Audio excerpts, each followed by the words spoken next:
Antes de eu pregar, eu tenho que fazer uma coisa. Eu tenho uma pessoa que sempre que pode avalia as minhas mensagens e as minhas pregações. Aí eu sempre pergunto, e aí, como foi? Essa pessoa é minha esposa, né? E na semana passada eu preguei sobre os falsos profetas, sobre os falsos apóstolos, sobre aqueles que negam a Cristo e que falam mentiras, enfim.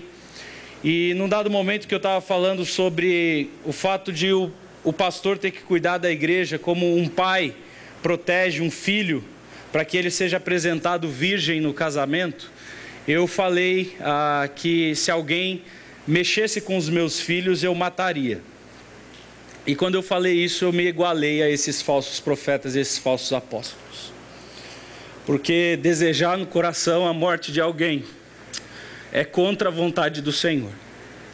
E eu errei. E eu quero pedir perdão para vocês. Eu vou me retratar aqui publicamente, vou fazer isso no Facebook e no site da igreja, junto com a mensagem que vai ser publicada a semana que vem.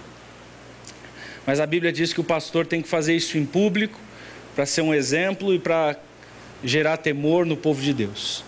Então eu falhei. Eu quero pedir perdão para todos vocês. Todo o demais da mensagem eu disse e diria de novo. Mas essa parte que eu falei, que eu mataria alguém, está fora da vontade do Senhor.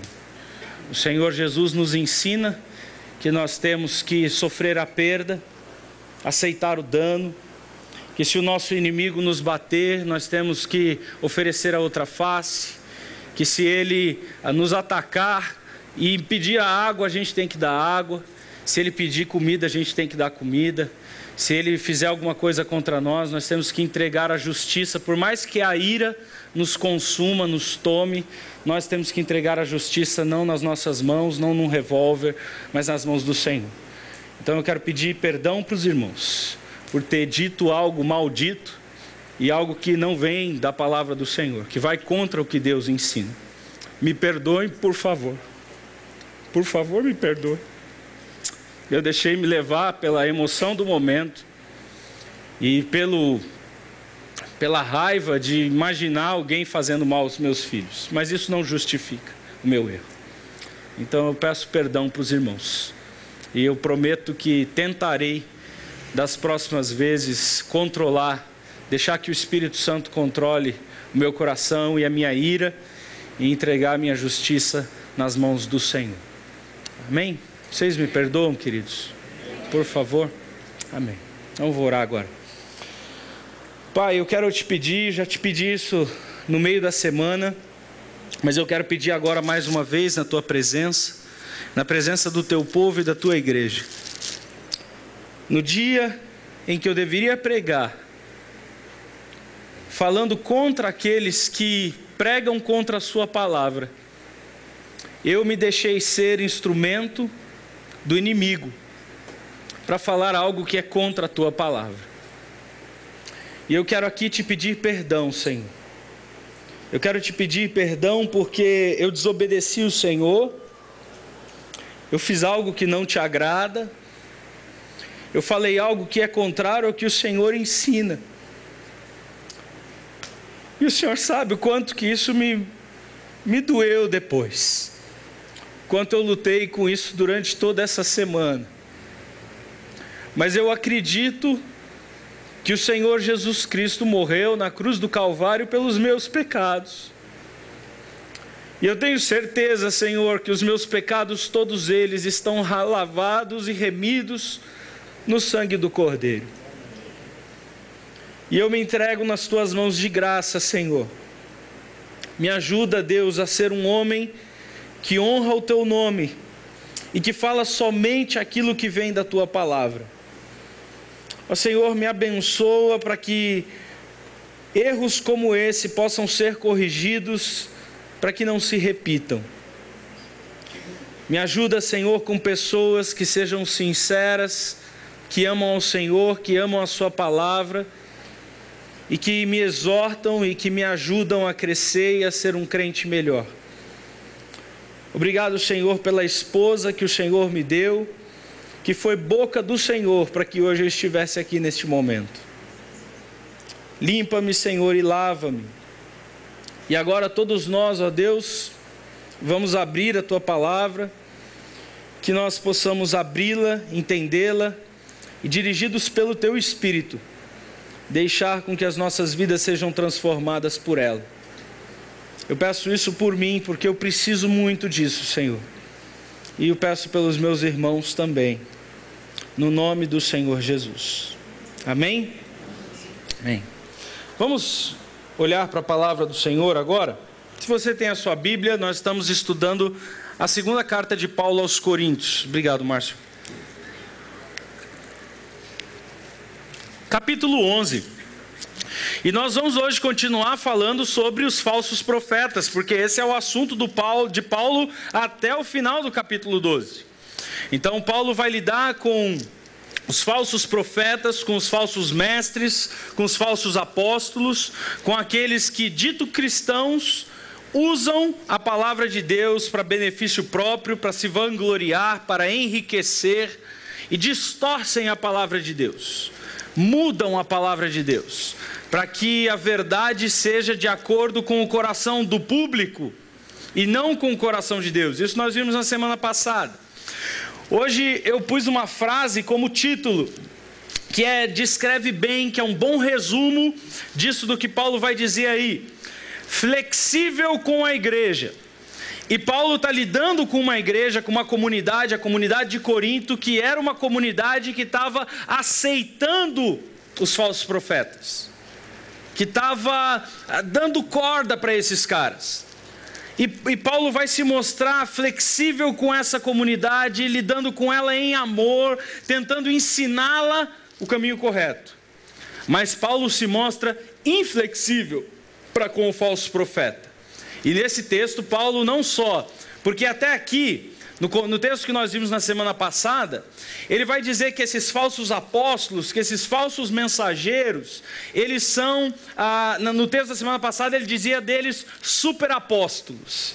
E óbvio que ele está falando da arrogância deles, né? Ele está usando de ironia, de sarcasmo, para dizer, olha, esses caras são tão arrogantes que eles se acham super-heróis da fé, que eles se acham melhores do que todo mundo, né?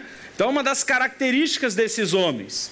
Agora, nesse texto, Paulo não só vai falar quem eles são de fato, mas vai falar da onde vêm as palavras dele, qual é a fonte do poder que os conduz. Então, vamos olhar para o texto, segunda carta de Paulo aos Coríntios, capítulo 11, versículos de 7 a 15. Diz assim: será que cometi algum pecado ao me humilhar a fim de exaltar vocês, pregando-lhes gratuitamente o Evangelho de Deus?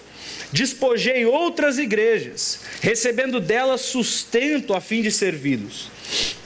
Quando estive entre vocês e passei por alguma necessidade, não fui um peso para ninguém, pois os irmãos, quando vieram da Macedônia, supriram aquilo de que eu necessitava. Fiz tudo para não ser pesado para vocês e continuarei a agir assim.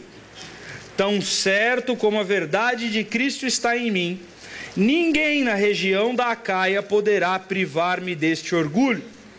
Por quê? Porque não amo vocês? Deus sabe que os amo. E continuarei fazendo o que faço, a fim de não dar oportunidade àqueles que desejam encontrar ocasião de serem considerados iguais a nós nas coisas de que se orgulham. Pois tais homens são falsos apóstolos, obreiros enganosos, fingindo-se apóstolos de Cristo. Isto não é de admirar, pois o próprio Satanás se disfarça de anjo de luz. Portanto, não é surpresa que os seus servos finjam que são servos da justiça. O fim deles será o que as ações deles merecem. Então está aí o texto. Paulo lidando com esses falsos apóstolos, com esses homens mentirosos que estavam lá na igreja de Corinto. A gente já viu a nuance da falsidade desses homens. Eles distorciam o evangelho, eles mudavam o evangelho, anunciando o evangelho por meio de obras. Não o evangelho da graça, não o evangelho da cruz, mas o evangelho do esforço pessoal. E ele oferecia esse evangelho desse esforço pessoal, principalmente por meios monetários. Não é? Se esforce, pague, que Deus vai te abençoar. Abra o bolso, que Deus vai abrir o céu para você. Né? Bem parecido com a teologia da prosperidade.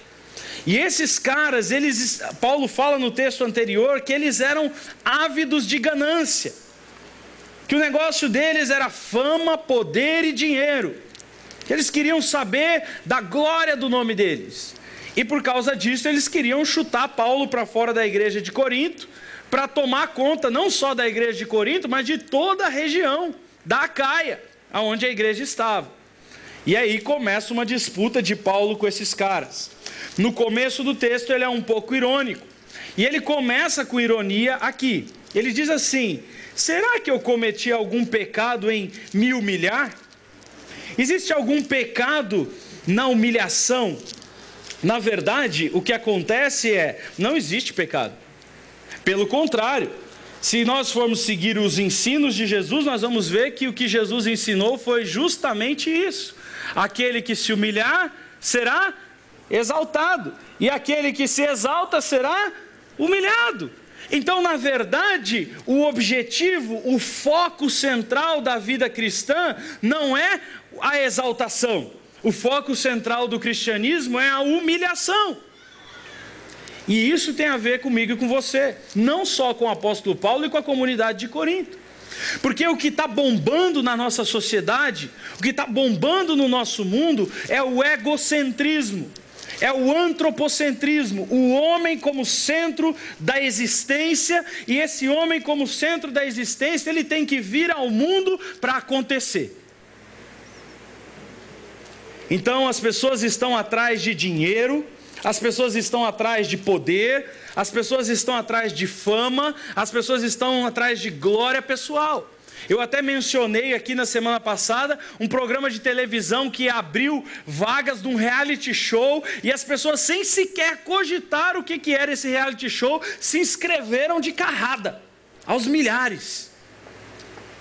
Não é? E aí depois, quando informaram para eles que o reality show não ganhava dinheiro, era para ficar pelado 20 dias no meio da mata da Bolívia, todo mundo desistiu.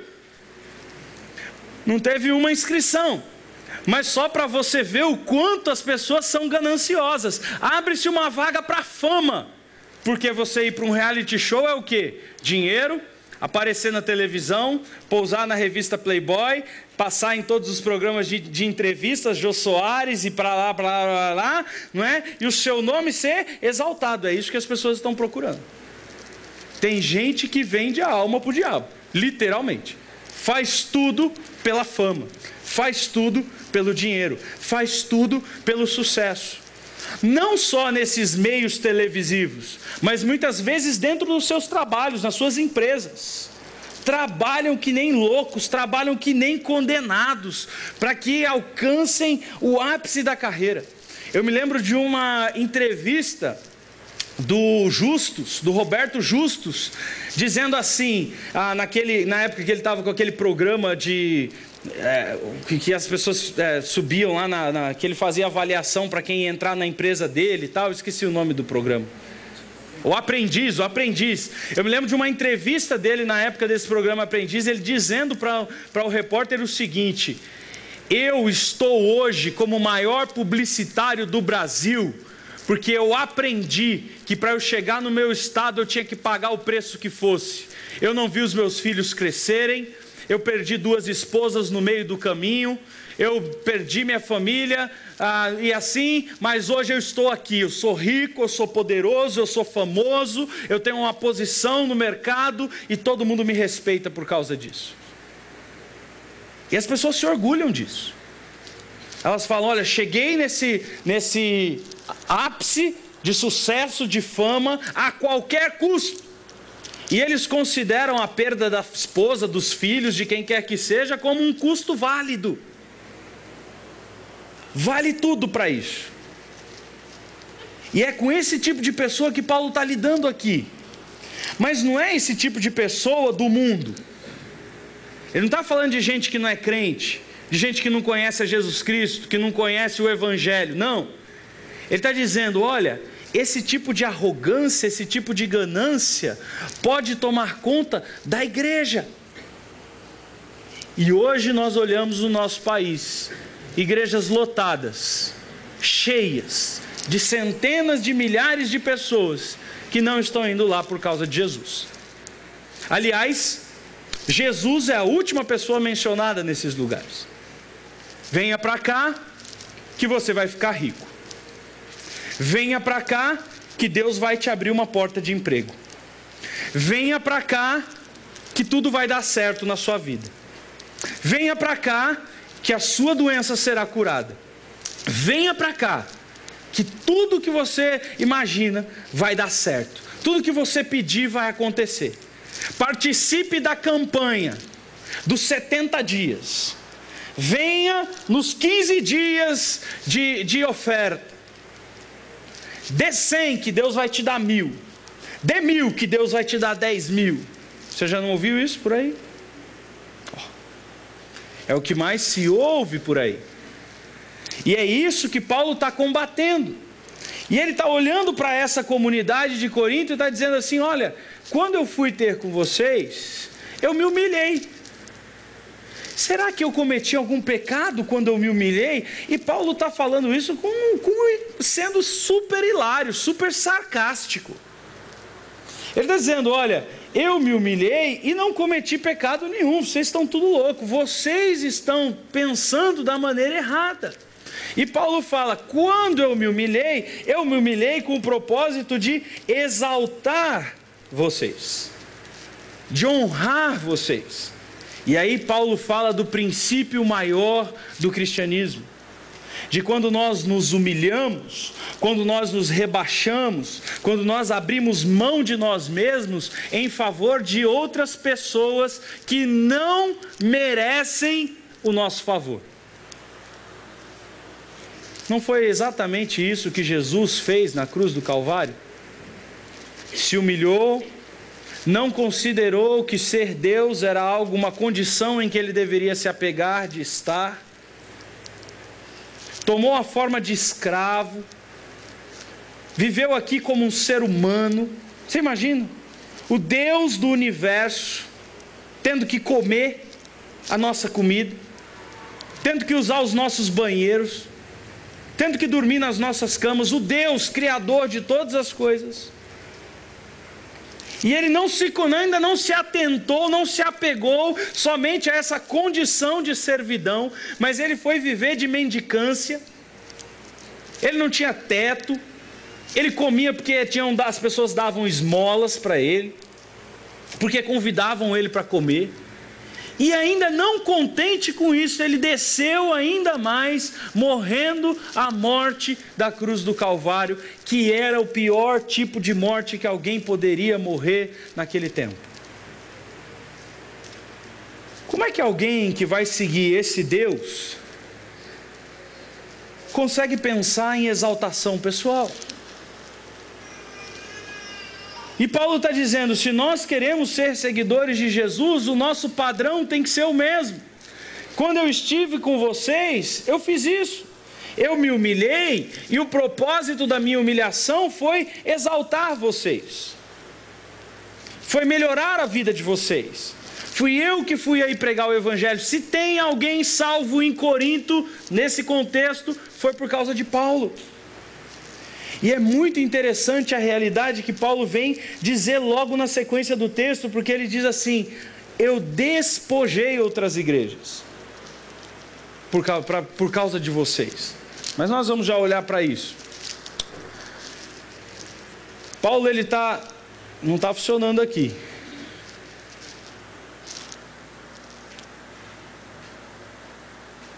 Agora foi. Eu botei essa imagem aí porque eu gostei, achei que é uma boa ilustração para os surdos, para vocês entenderem o que ele está falando de ser flexível com a igreja, mas inflexível com os falsos profetas. Ali é uma foto de um rio. Essa foto é a foto do rio quando ele é normal, quando ele não está bravo. Um rio, quando ele não está bravo, ele não passa por cima de nada, ele contorna tudo. Isso é característica de líquido, né? Você solta qualquer líquido em qualquer lugar, ele sai contornando todas as coisas. Com a igreja, Paulo é assim. Ele vai contornando as circunstâncias, as situações, para poder consertar a igreja. Mas com os falsos profetas, ele é assim, ó. Essa é a foto do mesmo rio, a próxima foto, quando ele não está calmo. Ele passa por cima de tudo. Ele passa por cima de montanha, ele passa por cima ele arranca árvore, ele arranca mato, ele transborda a margem. Se você mora em volta, você vai ser arrastado, ele vai embora. Então Paulo, ele é assim. Com a igreja, flexível. Com os falsos profetas, como uma grande inundação. Aí nós vamos ver esse crescimento no texto. Então ele está aqui com a igreja sendo flexível. De que maneira? Ele está falando, olha, vocês perceberam que quando eu fui ter com vocês, os papéis estavam invertidos? Que vocês deveriam cuidar de mim e me sustentar, mas eu abri mão de tudo para ficar com vocês.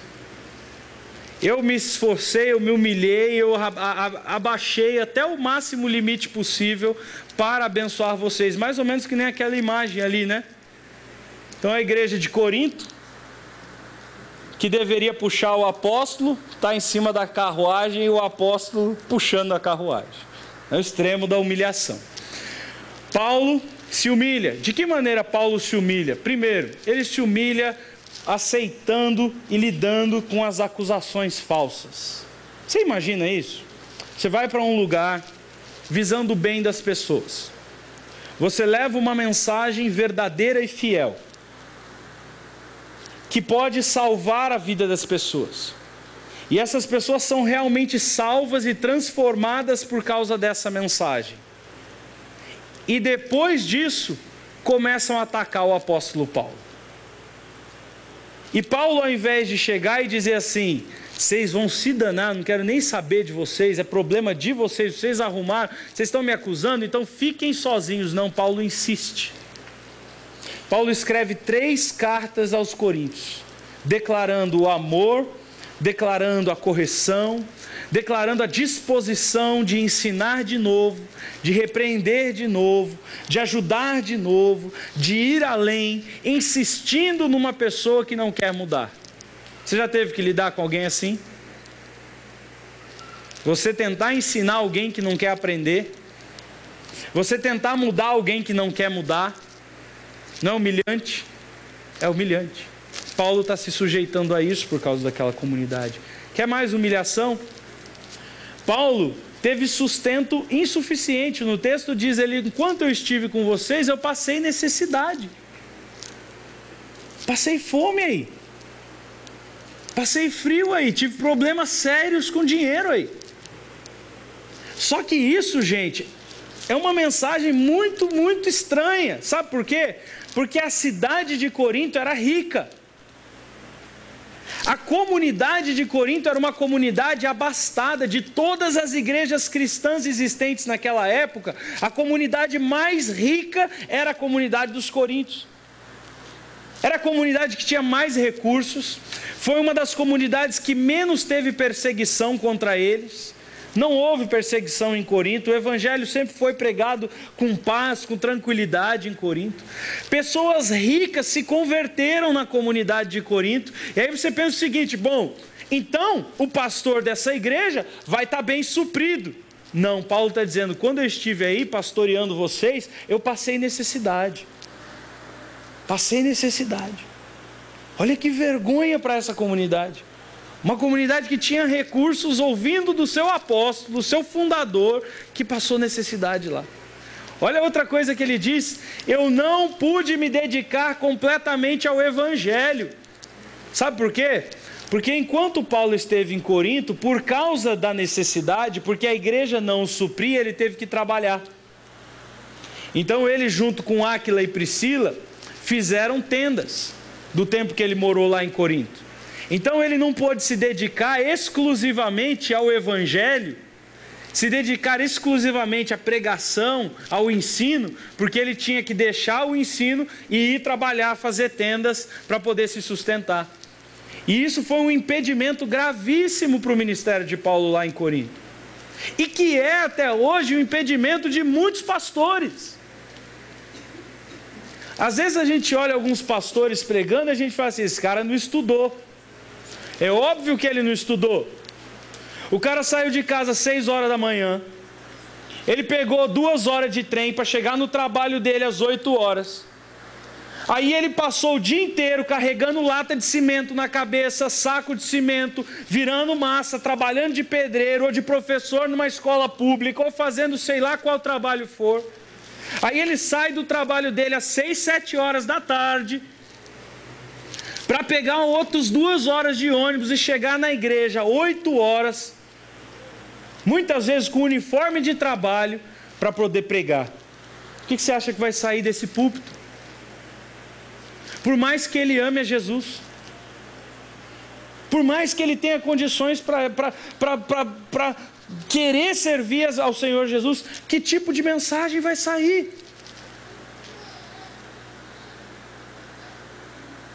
Sai coisa rasa, sai coisa ruim.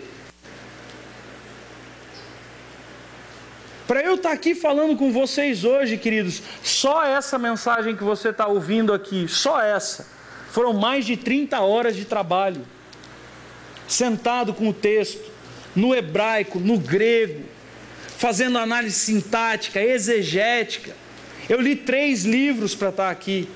Eu não estou dizendo, não é a minha opinião só, eu estou falando aqui o que o Constable diz, eu estou falando aqui o que o Carlos Oswaldo diz, eu estou falando aqui o que o Champlin diz, eu estou falando aqui do que outros 2, 3, 4 autores dizem. Então quando você sobe num púlpito, você não simplesmente tem que falar aquilo que agrada as pessoas, mas você tem que ter certeza de que você está falando a palavra de Deus. E nós estamos lidando com um texto de 3.000 anos atrás. Então não dá para a gente simplesmente chegar lá na hora, 5 minutos antes do culto, botar a Bíblia no colo e escrever, que eu já vi muitos pastores fazendo. E não fazem porque são irresponsáveis, não fazem porque são incompetentes, não, eles não fazem porque muitas vezes a igreja tem condição de sustentá-lo, mas não sustenta. Tem condição de dar um salário digno para ele, mas não dá. E aí ele tem que dividir a vida dele. E o Paulo está dizendo isso aí, olha, isso aí eu passei necessidade, isso é vergonha para vocês. Isso aí é humilhante para vocês. Eu, apóstolo Paulo, passado necessidade enquanto estive aí. O pastor deveria, e ele ensina em outros lugares, aquele que prega o evangelho, viva do evangelho. Aquele que é dedicado à palavra, ao ensino, seja digno de honorários, de salários dobrados. Destino da Bíblia. Então Paulo está dizendo para aquela comunidade, olha, acho que os papéis estão mudados. Vocês não entenderam a história ainda. Ele também diz que ele enfrentou naquele momento o julgamento popular, e isso é muito interessante. Porque na Grécia, nos tempos de Paulo, existiam filósofos, você conhece? Platão, Aristóteles, Sócrates, essa galera toda.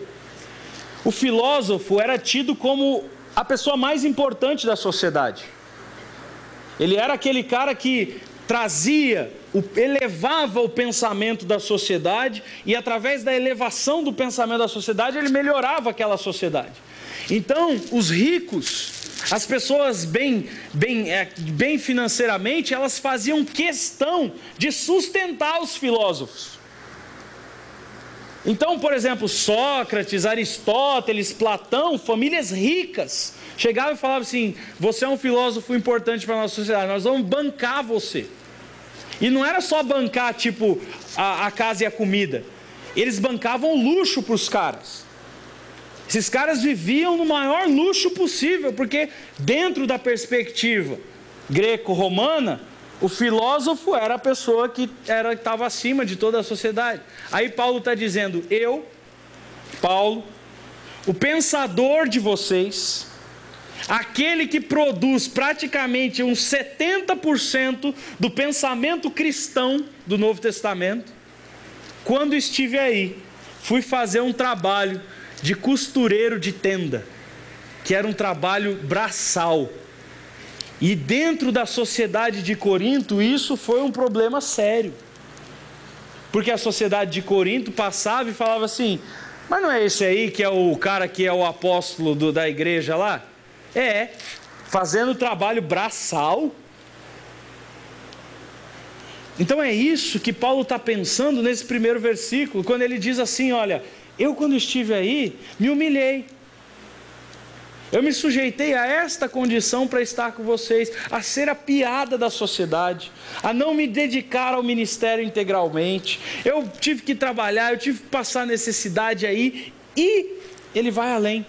No versículo seguinte ele diz assim, eu, Paulo, fiz isso para evitar, primeiro, ser comparado com os pseudo-apóstolos.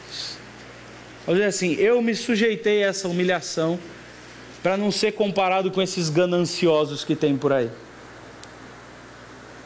Não quero comparação com eles. Não quero. Às vezes as pessoas me perguntam, falam assim, Creuza, por que você não põe terno? Por isso. Por isso. Não quero. Não quero nenhuma comparação, eu não quero nem me parecer, eu não quero ter o mesmo tom de voz, eu não quero pregar os mesmos textos, eu não quero frequentar os mesmos congressos, eu não quero estudar nas mesmas faculdades, eu não quero. Para mim, a maior vergonha que teria para mim é alguém falar assim, nossa, você parece tanto com o Edir Macedo. Eu largava o ministério. Largava. Não quero parecer com esses caras. E Paulo está dizendo, eu me humilhei, eu me sujeitei a uma condição de vergonha, de vexatório na sociedade, para não me parecer com esses caras. Ele diz mais, ele diz, olha, eu fiz isso para não me sujeitar à tentação de oferecer uma mensagem conforme o freguês. Sabe por quê? Porque esses filósofos gregos recebiam dinheiro das pessoas para pregar para as pessoas aquilo que elas queriam ouvir. E Paulo fala, eu não vou me sujeitar a isso, eu não vou me sujeitar a perverter a mensagem, a ficar na mão de vocês.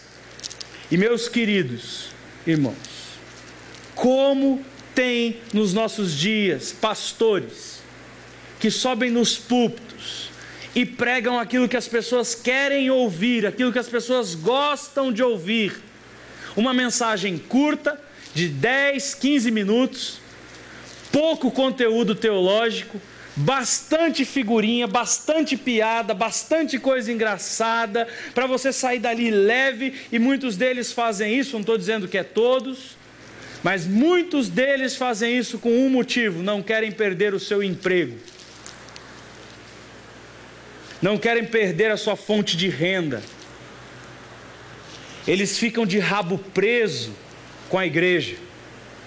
E aí, por causa disso, eles não pregam aquilo que a igreja precisa ouvir, eles pregam aquilo que a igreja quer ouvir. E Paulo está dizendo, olha, eu não sou assim. Eu me humilhei, eu não peguei dinheiro de vocês, e ele fala, e isso que eu estou falando aqui agora não é para vocês me darem dinheiro não, porque se vocês oferecerem, eu não vou pegar. Eu não peguei e não vou pegar dinheiro de vocês, porque para que eu não fique de rabo preso com vocês.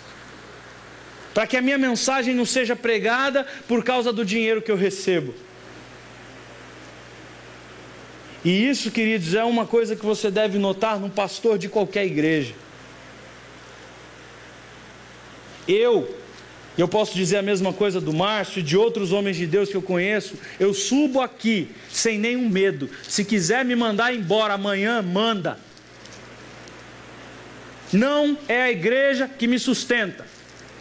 vocês não me dão um centavo. Tudo que cai na minha conta vem dos céus, vem de Deus. O meu salário é pago por Deus. Por isso eu subo aqui e eu prego aquilo que tem que ser pregado, a verdade da palavra de Deus, sem medo. Quiser demitir, demite. Simples assim.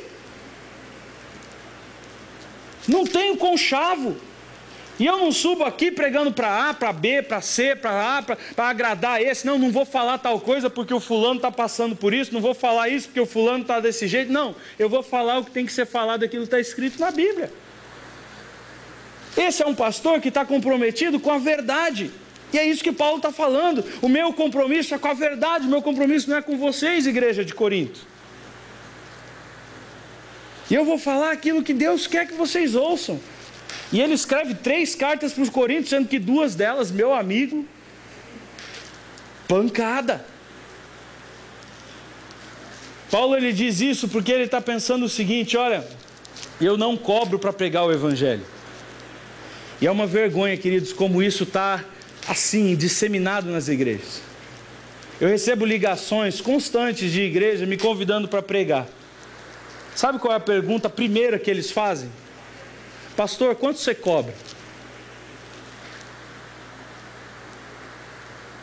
Pastor, quanto você cobra? Gente, como assim? Quanto você cobra? E é assim que eu respondo no telefone: irmão, não estou entendendo. Como assim, quanto você cobra? Não, pastor, porque a prática dos pastores por aí é assim: você liga e ele fala quanto que cobra, a gente deposita e ele vem. Eu falo: irmão, eu não cobro nada. O dia que eu cobrar para pagar, para pregar o Evangelho, por favor, eu vou fazer outra coisa da vida que dá mais dinheiro, inclusive. Queridos, eu não estou no Evangelho por causa de dinheiro. Nunca estive nem vou estar. Aqui nessa igreja, graças a Deus, os irmãos e Deus tem me sustentado com uma quantia muito boa. Mas se amanhã ou depois a igreja for esvaziando, for indo gente embora e ficar meia dúzia e só puder dar R$500 por mês, eu continuo sendo pastor dessa igreja, nada vai mudar. Pode diminuir o salário, não tenho medo. Estava conversando com o Leandro aqui esses dias, né, Leandro? Leandro chegou para mim preocupado, falou: pastor, as entradas estão diminuindo, está difícil. Eu falei: Leandro, diminui. Corta o salário, corta benefício, corta carro, corta o que for.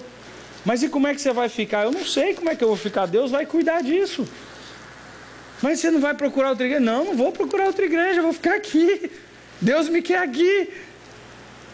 E sua família, quem vai sustentar? Deus, do mesmo jeito que tem sustentado nesses 14 anos de ministério. E é isso que Paulo está dizendo para a comunidade de Corinto: eu não aceitei dinheiro de vocês, para que vocês não achassem que eu estava indo aí para arrancar dinheiro. E ele está ensinando um princípio bom para a implantação de igreja.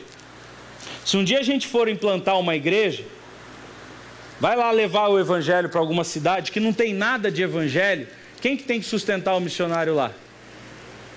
É o povo de lá? De jeito nenhum. Você imagina o missionário chegando lá? Aí ele começa a pregar, converte 1, converte 2. Ó, o negócio é o seguinte: amanhã você tem que dar 500, depois você tem que dar 1.000. O que eles vão pensar do missionário?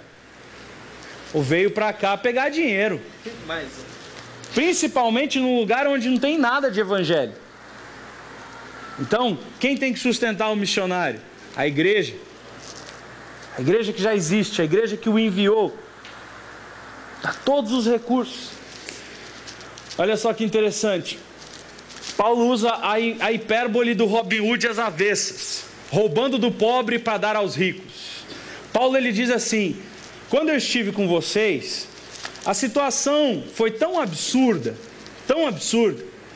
que eu tive que saquear as igrejas, as outras igrejas da Macedônia.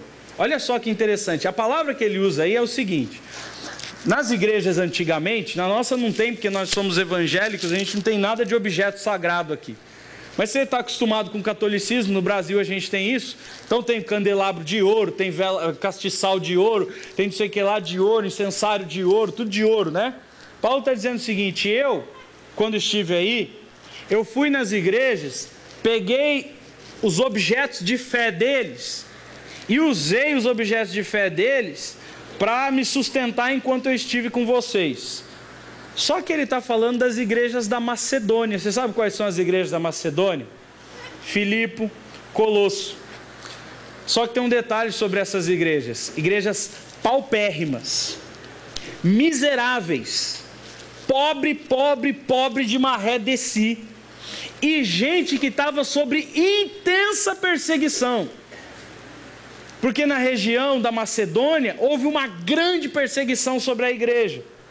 E aí ele está dizendo, enquanto eu estive com vocês, Corinto, cidade boa, rica, pacífica, tudo legal, tudo maravilhoso, vocês não me deram nada. Quem me deu? As igrejas pobres e perseguidas. Foram elas que me sustentaram. Dupla vergonha para os coríntios. Paulo está dizendo o seguinte: eu roubei dos pobres para viver entre os ricos, entre vocês. E ele faz essa hipérbole, esse exagero, ele usa uma palavra pesada, roubar, saquear. Essa palavra é usada muitas vezes no Antigo Testamento, na Septuaginta, para quando você na guerra matava uma pessoa, você tirar os despojos de guerra dela. Paulo está falando, eu fiz isso. O absurdo é tão imenso, né, do que aconteceu aí em Corinto, falando para aquela comunidade. Será que isso tudo, a palavra que ele usa é essa aí, silau, né? Ele vira para os coríntios e diz assim, quem que será que é o ladrão, hein? Porque eles estavam acusando Paulo de ser ladrão, de querendo se aproveitar do evangelho para ficar rico. Quem que será que é o ladrão dessa história? Aí Paulo está dizendo isso para a comunidade de Corinto. Ele diz assim, olha, será que eu não amei vocês? Quem é que está atrás de interesses pessoais? Sou eu? Ou não foi vocês que se aproveitaram dessa situação, estavam muito cômodos e se sentiram bem assim? Não é?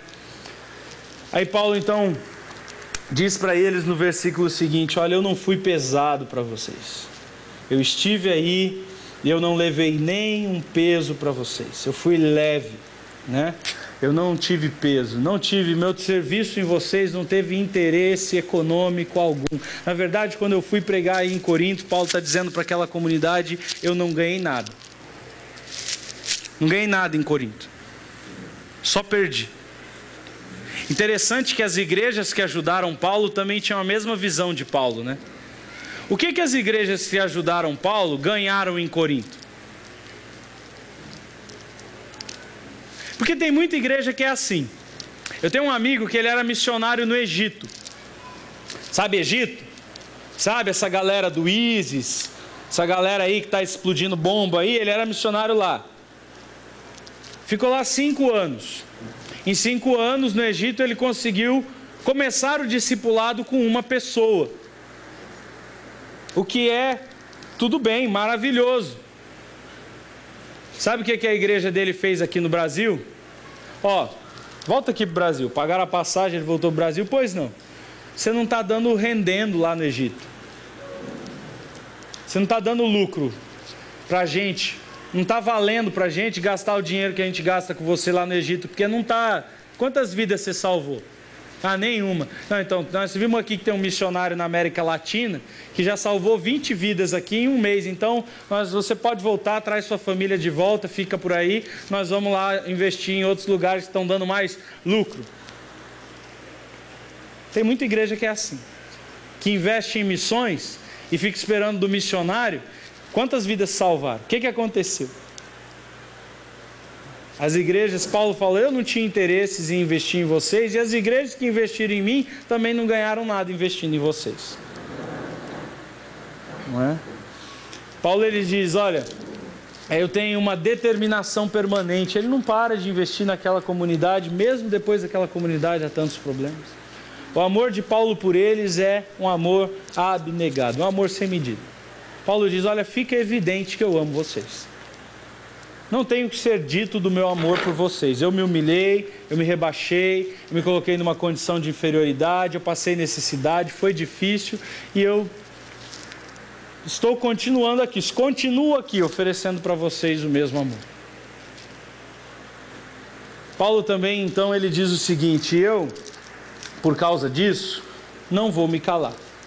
Não há ninguém em região nenhuma que possa me conter de me gloriar da minha humilhação aí com vocês. E nisso ele acaba com os adversários dele, porque os caras gostavam de se exaltar. E Paulo, quando ele chega ao ápice da humilhação, ele fala assim: agora não resta mais comparação. Quem ama vocês? Eu ou esses caras aí? Não há como silenciar a verdade de Cristo. Não há. Paulo fala: Cristo está em mim. Ele está em mim. E essa verdade não tem como ser calada dentro de vocês. Cristo está em mim. E essa realidade é uma realidade pessoal minha que vocês viram. Está dizendo para aquela comunidade. E ele fala lá,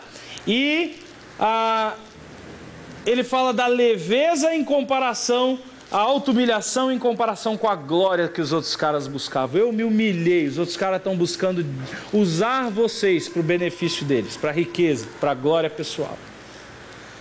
Achei muito interessante essa frase do Milô Fernandes, que diz o seguinte: o dinheiro não só fala, como faz muita gente calar a boca.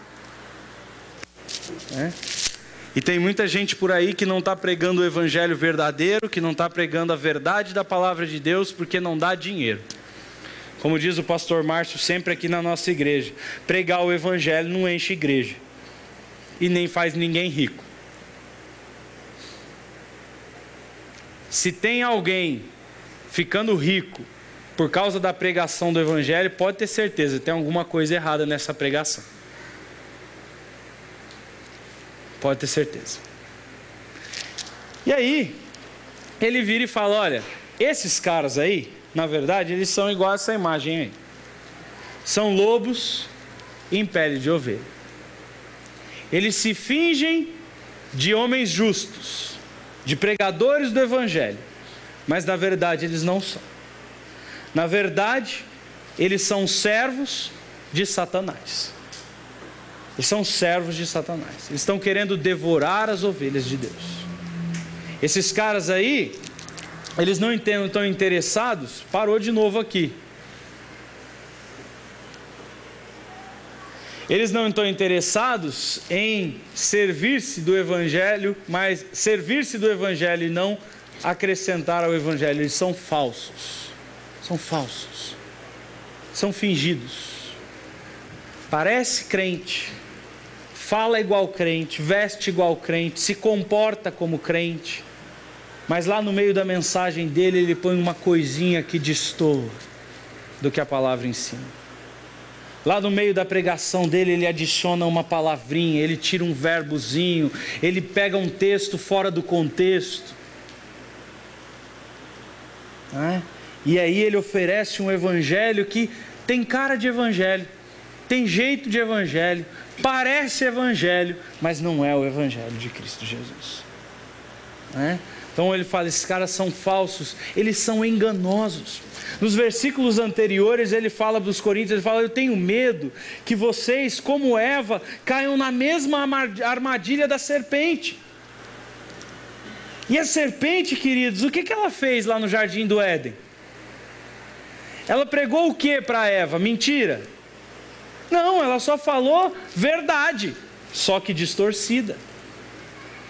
Satanás, quando tentou Jesus, ele tentou Jesus com algo falso? Não, ele tentou Jesus com a verdade, inclusive usando a Bíblia. Olha, está prometido lá nas profecias, que se você é o Messias e se você se jogar daqui de cima, os anjos de Deus vão te segurar. É verdade, está prometido mesmo. Então, gente, a gente tem que entender que os ataques contra o evangelho não vão surgir de cara endemoniado gadareno, não vai surgir desses caras que aparecem na televisão, a igreja de Satanás. Tem crente que vê lá a igreja de Satanás, meu Deus, a igreja de Satanás. Não. Os ataques contra o evangelho, Paulo está dizendo, eles vão surgir de dentro da igreja, de dentro das próprias fileiras. São gente que você vai olhar e vai falar: isso aí tem piedade, isso aí tem santidade, isso parece um homem de Deus. Agora, como é que eu sei que alguém está pregando um evangelho falso? Conhecendo o evangelho verdadeiro. bancário sabe muito bem disso. Quando você trabalha no banco, como é que você identifica uma nota falsa? Conhecendo bem a nota verdadeira. Se você conhece a nota verdadeira, alguém botar uma falsa na sua mão, isso é falso. Pelo peso do papel, pela gramatura do papel, pela cor, você bate o olho, isso é falso. Então você e eu, nós temos que conhecer o Evangelho, para não cair na mão desses lobos, desses salafrários, desses homens que, fingindo-se de cristãos, fingindo-se de bons, fingindo-se de pastores, o texto diz, eles se fingem de gente justa, mas não são. Ele diz, olha, eles estão na verdade a serviço de Satanás, é a ele que eles servem, eles promovem Satanás, e Satanás ele está a fim de devorar as pessoas, de destruir as pessoas. Esses homens, eles vão receber o juízo, e o texto diz, cada atitude deles é juízo que vem sobre a cabeça deles. Eu tenho um amigo, o pastor Marcos Granconato, que pregando sobre esse texto, ele disse que um dia chegou uma moça na porta da casa dele, bateu lá. Oi, eu posso falar com o senhor? Eu sou nutricionista e eu trabalho com alimentação e eu tenho uma sugestão alimentar para conversar com o senhor, falar sobre um plano alimentar e tal. Ele falou, a senhora é nutricionista? Sou nutricionista. Não, pode entrar, por favor. Inclusive eu e minha esposa estamos num regime e tal, precisando de uma nutricionista. Aí a moça entrou na casa dele, começou a falar. Aí falou para ele, porque o senhor tem que guardar o sábado. Aí, na verdade, o que era? Uma adventista do 7º dia, disfarçada, fingida de nutricionista, para na verdade entrar na casa dele, se fingindo de uma coisa, sendo outra, para convertê-lo ao adventismo. Mentiroso, falso, parece bom, parece interessante, que legal, estou precisando disso, é mesmo. Aí ele disse, ele virou para aquela moça, quem conhece o Marcos sabe o jeitão dele, ele virou para a moça e falou assim, você é uma serva de Satanás, você entrou na minha casa porque você é do diabo, e eu quero dizer mais para você, viu moça, você vai para o inferno, se você não crer em Jesus Cristo, você vai para o inferno, e eu quero dizer para você, que cada palma que você bate, cada palminha que você der, e ele fala bem assim, mesmo jeitinho dele, cada palminha que você der, você está indo para o inferno. Cada casa que você tocar a campainha, cada campainha que você tocar, é o inferno te chamando. Porque é a Satanás que você está servindo. Aí aquela moça ficou toda, desculpa senhor, não é isso. Aí ele falou, sai da minha casa, a moça saiu da casa dele. Aí, mais tarde ele saiu de casa, na esquina de baixo ela estava batendo palma numa casa assim. Aí quando ela viu ele, ela parou. Ele parou o carro e falou, lembre-se, cada palma, o engano, são servos de Satanás. Estão sendo instrumentos de Satanás, para tirar pessoas do evangelho verdadeiro, para servir a uma pessoa que é Satanás. Eu não sei se você lembra daquele texto de Apocalipse que fala destes homens, que quando eles chegarem no céu, eles vão dizer o que para Deus? Nós fazíamos milagre. Eles fazem milagre? Fazem milagre. Eles curam doença? Curam doença. Eles fazem coxo andar? Fazem. Eles tiram câncer? Tiram. Eles fazem o pobre ficar rico? Sim, fazem. E como é que eles fazem isso? Com o poder de Deus? Não, com o poder de Satanás. Porque quando eles chegarem no céu, no momento em que eles se apresentarem diante do Supremo Juiz, eles dirão, Senhor, chegamos, cadê o tapete vermelho?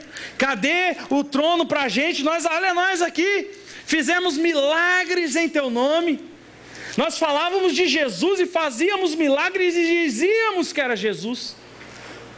Nós pregamos, multidões se converteram lá com a gente.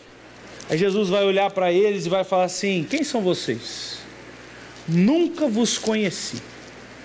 e saiam de perto de mim, porque a presença de vocês são como ânsia de vômito, é igual a água morna na minha boca. Saiam daqui. Cuidado com essas pessoas.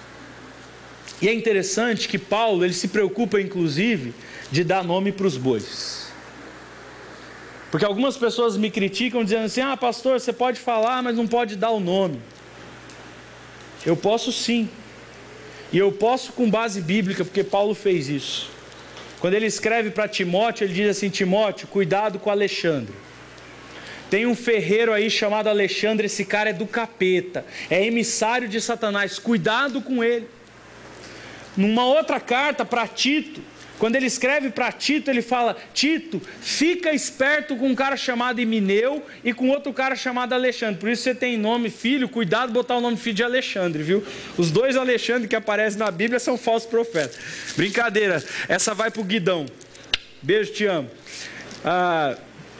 O falso profeta, ele fala o nome. Olha, é Himeneu e é Alexandre. São esses caras que são falsos profetas, são esses caras que são os falsos apóstolos. Então eu sempre faço questão de deixar o nome.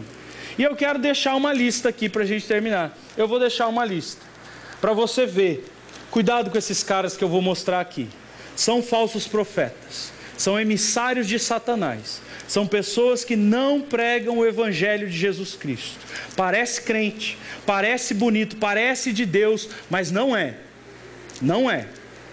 E se você quiser conversar comigo sobre o que eles pregam, em particular, eu mostro para vocês detalhe por detalhe nas mensagens deles. Mas eu vou botar os nomes aqui, só para a gente encerrar com essa lista. Olha lá, ó. Cuidado com esse senhor Algenor Duque. Cuidado. Cuidado com esse cara. Esse cara é um emissário do diabo, um falso profeta, enganando milhares. Cuidado com a Ana Paula Valadão. Todo mundo já viu ela rastejando no chão, que nem um leão. Ah, unção do leão. Ah, nem um bicho. Cuidado. Isso é um emissário de Satanás. É um evangelho que não é o evangelho da cruz. Cuidado. Cuidado com o seu Caio Fábio da Araújo. Esse homem é um promíscuo. É um safado, é um sem vergonha. Adúltero. E que está pregando que Deus é só amor, e que você pode fazer o que você quiser da sua vida. Você pode ser gay, você pode matar, você pode beber, você pode fumar maconha, que não importa, que Deus te ama e acabou. É só isso. Disseminando com o caminho da graça, junto com o amigo dele aqui em São Paulo, enchendo a igreja de São Paulo, Carlos Bregantin. Cuidado. Falsos profetas. Cuidado com o seu Ed Renekiewicz. Já mostrei aqui na semana passada, ele falando que não tem inferno, que vai todo mundo para o céu, que não tem julgamento para ninguém. Eu li aqui, vocês viram semana passada a mensagem dele. Cuidado com esse cara, universalista. Cuidado com o seu Edir Macedo. Esse eu não preciso nem dizer, né, gente? Não preciso nem dizer. Cuidado com o seu Fábio Teruel, que está enchendo o estádio. Encheu o estádio aqui em Barueri esses dias, lotado o estádio. Tem empresa que para a empresa para todo mundo ouvir ele, que ele tem um programa no rádio. Cuidado. Só aqui em Barueri ele botou a Maria em cima de um helicópterozinho voando por cima do estádio e todo mundo levantando a mão para receber a bênção de Maria. Fala de Jesus. Ó, cuidado. Deixa eu ver quem que eu preciso. O Estevão Hernandes, né? Nem precisa falar. Marco Feliciano, René Terra Nova, Ricardo Gondim, R.R. Soares, Valdomiro Santiago, Valnice Milhomes, Beni Rim. Meu Deus, cuidado. Essa gente é serpente. Essa gente é lobo travestido em pele de ovelha. Essa gente é de Satanás. Não ouça o que eles digam. Sai fora. Se ele passar na rua, cruza para o outro lado. Não ouça esse pessoal. Esses aí são só alguns da pequena lista. Tem mais, muito mais. Eu botei aí os principais deles. Fique cauteloso com essas pessoas. Anote esses nomes. Eles têm programa na televisão, eles têm programa no rádio, Eles têm audiência nacional, eles enchem estádio, eles escrevem milhares de livros, vende que nem água o livro deles. Pessoas vão chegar para você com o livro deles e falar: leia isso aqui, é uma bênção, isso aqui mudou minha vida, leia esse livro. Cuidado. Não estou dizendo que você não pode ler, não estou fazendo uma lista negra do que você não pode ler nem pode ouvir. Eu estou falando, quando ouvir e quando ler, cuidado. Ele pode falar 10 coisas certas, mas lá no meio vai ter um negocinho assim, ó. Na semana passada, aquele texto do Ed René Kivitz que eu li aqui, todo em volta estava tudo certo, mas tinha uma frasezinha no meio assim. Uma frase maldita de Satanás lá, que desfalava tudo o que ele tinha dito, mas as pessoas olham e dizem amém. Cuidado. Cuidado com essas pessoas. E eu quero ir mais além. Cuidado comigo. Cuidado com o Márcio. Cuidado com qualquer pastor. Cuidado com qualquer um que fale em nome de Deus. Cuidado. Abra a sua Bíblia. Conheça o Evangelho de Cristo Jesus. Eu comecei essa mensagem aqui pedindo perdão por uma coisa que eu falei contrária ao Evangelho. Mas tinha alguém aqui que estava com cuidado. E que na primeira oportunidade me procurou e falou: pastor, isto aqui não está de acordo com o Evangelho. Se for um homem de Deus, ele vai reconhecer e ele vai pedir perdão. Porque ele prefere se humilhar do que se parecer com esses super-heróis, pseudo-apóstolos que estão por aí. Esses caras, eles não pedem perdão. Eles não admitem erro. E é uma das características que eu não sei se você percebeu, mas olhando rapidamente, todos eles têm a mesma característica dos homens que estavam, que Paulo estava enfrentando lá. Qual era? São gente de sucesso ou não? São? Multidões seguem eles ou não? É gente rica que está enriquecendo com o Evangelho ou não? Todos eles. Cuidado. Abre o teu olho. Não dê ouvido para essas pessoas, porque elas não têm amor nenhum pelas ovelhas de Deus. Elas só têm amor por si mesmas, pelos seus próprios umbigos. E é só isso, para satisfazê-los. É só para isso que eles vivem. A eles próprios e a seu pai, Satanás. Cuidado dessas pessoas. Vamos orar? Pai querido, Deus amado, obrigado pela tua palavra, que é verdadeira, viva e eficaz. Obrigado porque Paulo escreve, dirigido pelo teu Espírito, de uma maneira tão clara, de uma maneira tão evidente, que quando nós comparamos o que Paulo está dizendo na tua palavra com estes homens que estão descritos aqui, nós percebemos, é evidente, como eles não são iguais aos apóstolos de Cristo Jesus.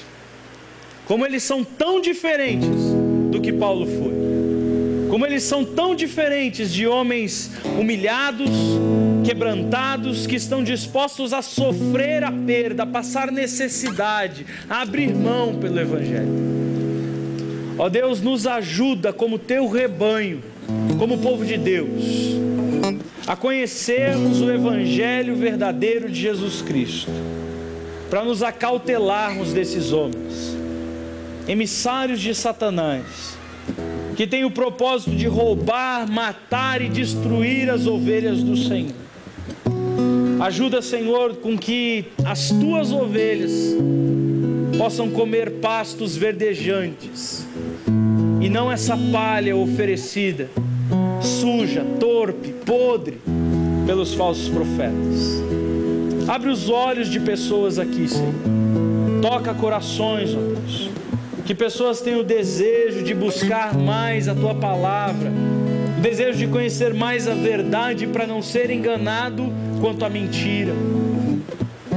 Ajuda-nos, ó Deus, a sermos como Paulo foi, a nos humilharmos, a empobrecermos, a passarmos necessidade, se for preciso, o que for preciso, Senhor.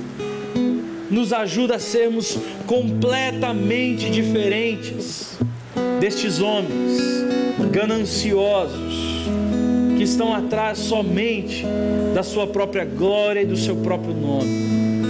Nos ajuda a cantar, como diz aquela canção: eu quero diminuir, eu quero me humilhar para que o Senhor cresça. Nos ajuda nisso, Senhor. É o que eu peço e oro no nome do Senhor Jesus. Amém?